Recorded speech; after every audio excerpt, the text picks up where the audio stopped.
Do you have dissenters? Like, how much pushback do you have about these ideas? Do people think you're full of shit? Oh, all kinds of people think I'm full of shit. I am very sector and goal agnostic in my work, which means I don't really care what your investment strategy is. If it doesn't play against demography and geography in a comprehensive way, at best you're hoping that everyone just kind of sways in your general direction. And so there's no shortage of people in a room when I'm speaking who get really upset because they have an investment thesis, or maybe they've bet their company on something that I just see as a non-issue. So, obviously the folks in the crypto world have never liked me.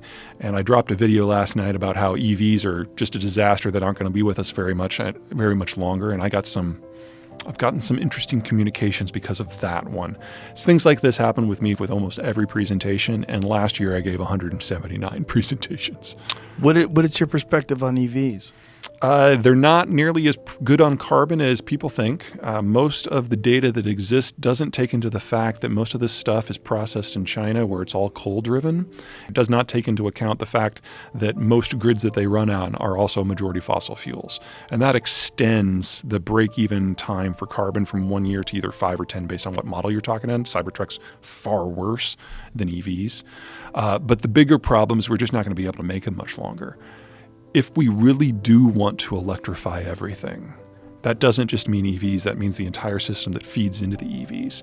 We need twice as much copper and 4 times as much chromium and 4 times as much nickel and 10 times as much lithium and so on.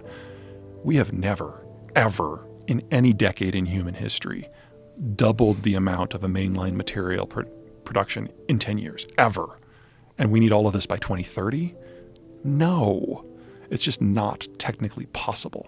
So how does the government, say, of California, justify these mandates when they're saying something like by 2035, all combustion vehicles must stop being sold in the state of California? Well, let's put the ideology to the side, because I'm not even going to try to explain that.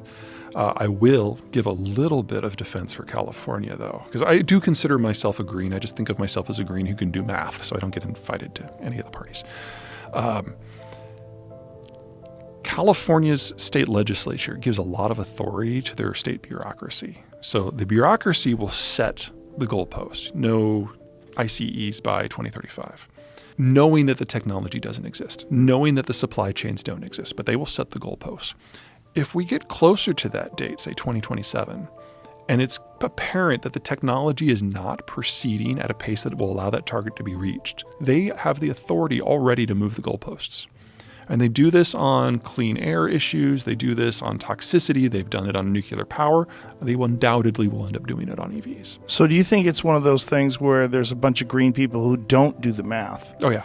And it just sounds great. It falls in line with the progressive ideology. Mm-hmm. We need to, carbon neutral. We can do this. Everyone go electric. Yeah, and there is a fascinating discussion happening in the environmental community right now because they're being confronted with reality. So California and Germany have very similar green tech policies, but the Germans have spent 3 times as much as California, but are only getting about 1/5 as much power. Because I don't know if you've ever been to Germany, but the sun doesn't shine in Germany. And now with the Russians on the warpath and their clean-ish energy from natural gas going away, they're going back to lignite coal in force. It was already their number one source of power. Germany, the idea that Germany is green is ridiculous because they rely on really, really dirty coal now especially so. But there's now a conversation going on between the German environmentalists and the Californian environmentalists about why California, in relative terms, is doing so well at this while Germany is not. And the answer is simple geography, but that's never been part of the conversation in the environmental community before. Now it is. They should have had this conversation 15, 20 years ago, but they're having it now. And as soon as they come to the conclusion, unwillingly, but they'll get there, that we have to choose where we put our copper and our lithium and our nickel, EVs are not going to make the cut at all. Where will the copper and the nickel and where will all that go?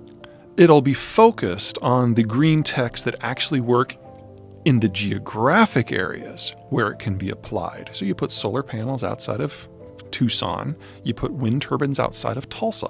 That works with the technology we have now. You do not put solar panels in Connecticut. That's stupid. That actually increases your carbon footprint. Because there's no sun. There's not enough sun to generate enough electricity to pay down the carbon debt that it took to build the stuff in the first place.